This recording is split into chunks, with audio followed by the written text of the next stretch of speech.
కొత్తపేట నియోజకవర్గానికి కార్మిక శాఖ మంత్రులు వాసంశెట్టి సుభాష్ గారు వచ్చి ఇక్కడ కొంతమంది నిరుద్యోగ యువతికి శిక్షణ ఇచ్చి సూర్యఘర్ అనేటువంటి కేంద్ర ప్రభుత్వం కార్యక్రమం ఒకటి మేము చేస్తూ ఉన్నాం, దానికి శిక్షణ ఇస్తూ ఉన్నాం, వారికి సర్టిఫికేట్లు ఇవ్వడానికి మేము వచ్చామని చెప్పడం జరిగింది. అలాగే ఇక్కడ ఒక సంస్థ ఏదైతే గోపాలపురంలో మ్యాన్ పవర్ ఒకటి గత నుంచి కూడా మరి సుమారు 2008 సంవత్సరం నుంచి వారు నిర్వర్తిస్తున్నారు. ఆ సంస్థ కూడా వారు వెళ్ళి అక్కడ జరుగుతున్నటువంటి కార్యక్రమాలన్నీ చూసి దీన్ని ప్రభుత్వ పరంగా ఎంకరేజ్ చేస్తామని చెప్పారు. తప్పలేదు, ఇవన్నీ పర్వాలేదు. కానీ ఈ మధ్యకాలంలో ఈ ఆంధ్ర రాష్ట్రంలో ముఖ్యంగా మంత్రులందరూ కూడా ముఖ్యమంత్రి గారు ఎవరో మర్చిపోయి జగన్ మాటే జగన్నామ స్వర్ణ చేస్తున్నారు. ఎందుకంటే దీనికి ప్రధానమైన కారణం మరి ఎన్నికల్లో మాట ఇచ్చి ఆ మాటలు నిలబెట్టుకోలేక ఏరు దాటాక వారి యొక్క ముఖ్యమంత్రి నారా చంద్రబాబు నాయుడు గారు చేసినటువంటి మోసాన్ని ప్రజలందరూ గ్రహించారనేటువంటి విషయాన్ని మరి మంత్రులు కూడా గ్రహించారు. కాబట్టే మరి రాబోయేటువంటి కాలంలో జగన్మోహన్ రెడ్డి గారు మళ్ళీ మంచి స్థాయిలో గెలుస్తారు, మాకెందుకు తలపుట అనుకున్నారో ఏమో, వారెవరూ మాట్లాడలేదని చంద్రబాబు నాయుడు గారు మీ మంత్రి పదవులు పీకేస్తాను మీరు మాట్లాడబోతే అని చెప్పారట.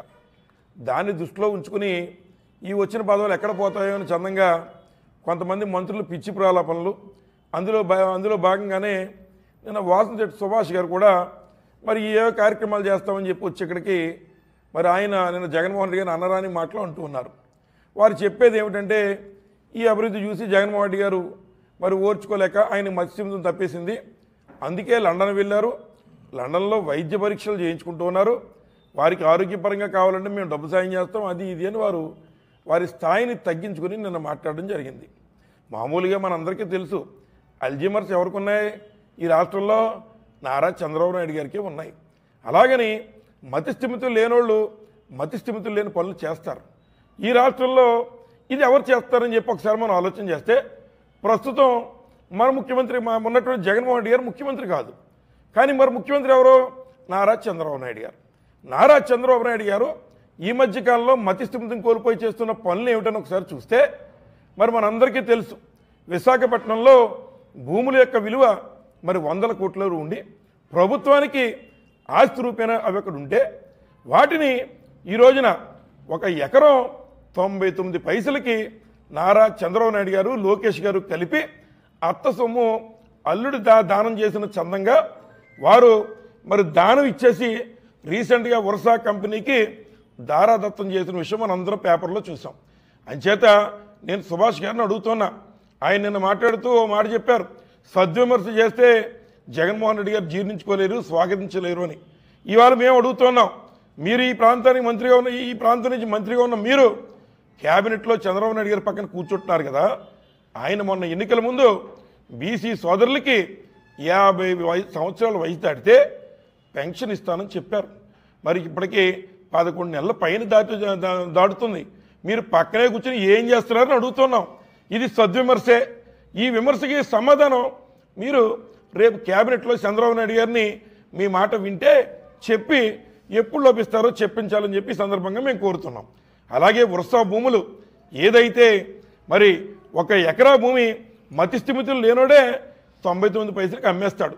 రాష్ట్రంలో ప్రజల యొక్క సొమ్ము అది అత్త సొమ్ము అల్లుడు దానం చేస్తాడన్న చందంగా ఈరోజు 99 పైసలకి ఎకరం అమ్మేసే కార్యక్రమం చేస్తున్నారు. ఇవాళ ఎక్కడైనా ఒక ఇడ్లీ కూడా రావట్లేదు రూపాయికి. అట్లాంటిది చంద్రబాబు నాయుడు గారు ఇటువంటి మతిస్థిమితులు లేని పనులు చేస్తున్నప్పుడు మీరు విశాఖపట్నంలో అమ్ముతున్నారు కనుక వాసంశెట్టి సుభాష్ గారు కూడా విశాఖపట్నం వెళ్ళి మేము చెప్పింది వాస్తవమా కాదనేటువంటి చూసి ఆ పక్కనే మెంటల్ హాస్పిటల్ కూడా ఉంది, మరి అందులో వారు ముఖ్యమంత్రి గారిని జాయిన్ చేస్తారా అని అడుగుతున్నాం. మరి అలాగే కేవలం ఇదే కాదు, ఇవాళ సుభాష్ గారు కూడా మాట్లాడుతూ అలీగారి సినిమాలో గురించి ఏదో మాట్లాడుతున్నారు. ఆయన ఏదో అలీగారి సినిమాలో ఏదో భిక్షాటన చేసుకుంటూ వచ్చినట్టు మరి వైఎస్ఆర్సీపీ వారు కూడా ఏదో ప్రత్యేక హోదా గురించి భిక్షాటన చేస్తున్నారని ఆయనకు కూడా అర్థమయ్యేలా చెప్పాలంటే మరి సినిమా స్టైల్లోనే చెప్పాలి కనుక మరి అలీగారి సినిమాలోనే ఇంకో డైలాగ్ ఉంది. ఆ డైలాగ్ ఏంటంటే యమలేల సినిమాలో డైలాగు జరగాలి చెల్లి పెళ్ళి మళ్ళీ మళ్ళీ అని చెప్పి వారు అంటూ ఉంటారు.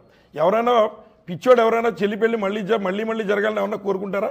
ఈ తెలుగుదేశం పార్టీ యొక్క తీరు ఆ రకంగా ఉంది. ఎందుకంటే ఆ రోజు జగన్మోహన్ రెడ్డి గారు మొదలెట్టిన ప్రాజెక్టులని మళ్ళీ రెండోసారి మొదలెట్టి ఈరోజు ఈ సామెతకి కరెక్ట్గా మరి అర్థం వచ్చే విధంగా వారు చేస్తున్నారు.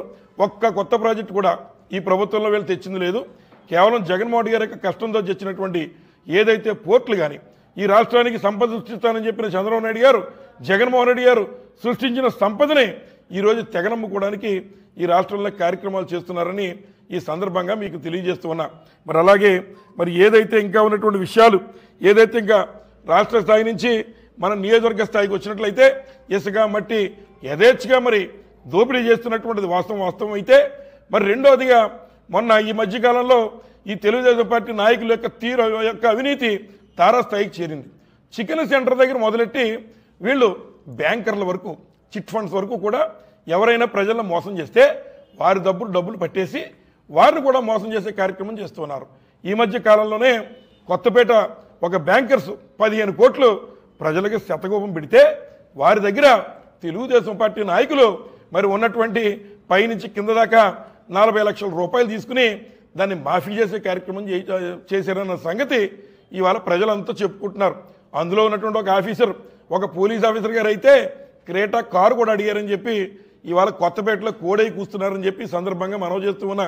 ఎవరైతే హౌసింగ్ డిపార్ట్మెంట్లో ఇళ్లు కట్టుకోవాలనేటువంటి వారిని మోసం చేసినటువంటి కార్యక్రమంలో కానీ, లేదా ఇవాళ మందు వెచ్చలవిడిగా నియోజకవర్గంలో అమ్ముతున్నటువంటి కార్యక్రమాలు కానీ, ఈ అన్నిటికి ఉన్నటువంటి బాసు ఉన్నటువంటి బీటాక్స్ బండారు సత్యేంద్రరావు గారు అనే విషయం కూడా అందరికీ తెలుసు. కాబట్టి ఇప్పటికైనా ఏదైతే మరి సుభాష్ గారు అన్న మాటలకు కట్టుబడి ఉండాలి. ఏదైతే వారు రేపు అసెంబ్లీకి వెళ్ళినప్పుడు బీసీ సోదరులందరికీ మరి ఏదైతే ఉన్నటువంటి క్యాబినెట్లో కూర్చున్నప్పుడు చంద్రబాబు నాయుడు గారు మరి చెప్పిన మాటని బలహీన వర్గాల సోదరులందరికీ 50 సంవత్సరాలు దాటిన వారికి ఎప్పటి నుంచి పెన్షన్లు ఇస్తారో వారు మరి సద్విమర్శ చేస్తున్నాం కనుక దానికి సమాధానం చెప్పాలని, 99 పైసల రూపాయలకి ఎకరం అమ్మేస్తున్న చంద్రబాబు నాయుడు గారిని విశాఖపట్నం మెంటల్ హాస్పిటల్లో ఎప్పుడు జాయిన్ చేస్తారో మరి ఆ డేట్ కూడా మాకు సెలవు ఇవ్వాలని చెప్పి కోరుతున్నాం. అలాగే మరి ఈరోజు ఇక్కడ ఉన్నటువంటి పరిస్థితుల్లో ఏదైతే మరి ఉన్నటువంటి వ్యవసాయ పంటలు ఏదైతే ఇవాళ వాస్తవంగా మరి ధాన్యం ఫైన్ వెరైటీ, ధాన్యం ఏ గ్రేడ్ వెరైటీ 1740 రూపాయలు, అలాగే బి గ్రేడ్ది 1725 రూపాయలు మరి 75 కేజీల బస్తాకి ఇవ్వాలి. కానీ ప్రస్తుతం 1300 ఇచ్చి 1/26కి 126కి కేవలం 1300 ఇచ్చి చేతులు దులుపుకునే కార్యక్రమం. బొండాల వెరైటీకి 1600 ఇచ్చి చేతులు దులుపుకునే కార్యక్రమం.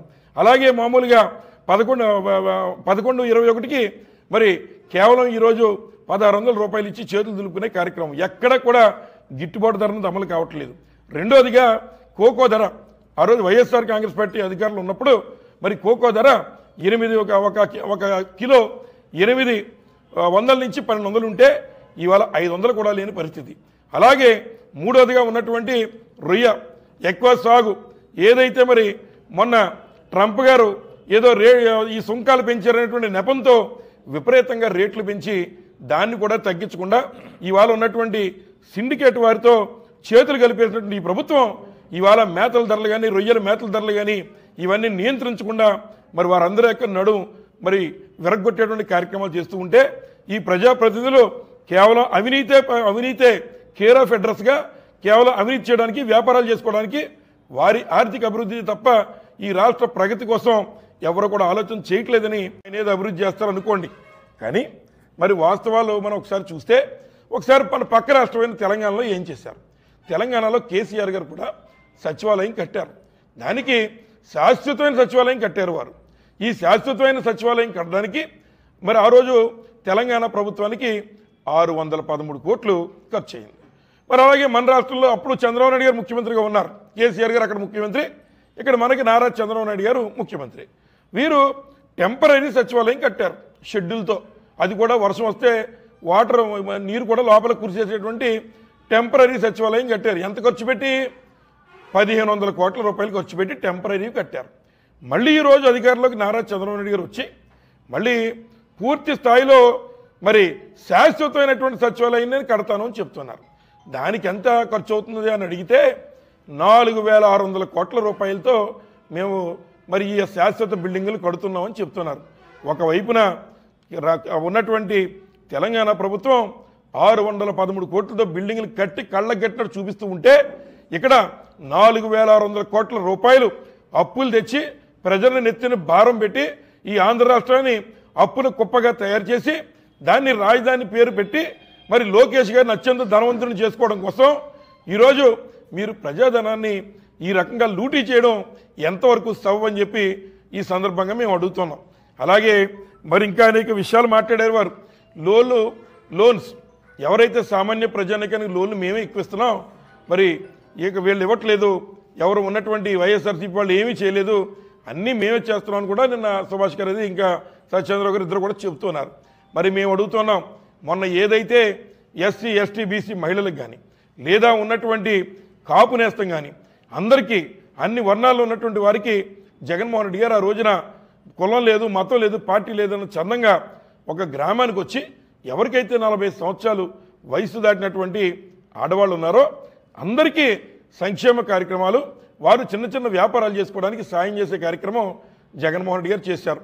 మరి ఈరోజు నారా చంద్రబాబు నాయుడు గారు ఏం చేస్తున్నారంటే గ్రామానికి వచ్చి 3 లోన్లు ఇచ్చి అవి కూడా మరి కేవలం జనసేనకు ఒకటి, బీజేపీకి ఒకటి, తెలుగుదేశానికి ఒకటి, గ్రామానికి వచ్చి 3 లోన్లు ఇచ్చి కేవలం అయిపోయిందంటే దుకాణం సర్దేసే కార్యక్రమం మరి ఈ యొక్క ప్రభుత్వం ఎవరైతే ప్రస్తుతం కూటమి ప్రభుత్వం చేస్తుందని చెప్పి ఈ సందర్భంగా మనవి చేస్తూ ఉన్నాం. అలాగే మరి ఇంకా అక్కడ ఉన్నటువంటి బండారు సత్యేంద్రరావు గారు మాట్లాడుతున్నారు, 8 లక్షల కోట్లు చంద్రబాబు నాయుడు గారు పట్టుకొచ్చేశారు, దాంతో మేము అభివృద్ధి చేసేస్తాం, మేము డిఎస్సి ఇచ్చేసాం, డిఎస్సి 16,000 పోస్టులు ఇచ్చేసామని చెప్తున్నారు. ఎప్పుడు హామీ ఎప్పుడు ఇచ్చారని అడుగుతున్నాం. అలాగే ఈ కొంతకాలంలో 25,000 పోస్టులు డిఎస్సి పోస్టులు ఖాళీ ఉంటే కేవలం 16 ఇచ్చి 16,000 నోటిఫికేషన్ మాత్రం పిలిచి చేతులు దులుపుకునే కార్యక్రమం చేశారు.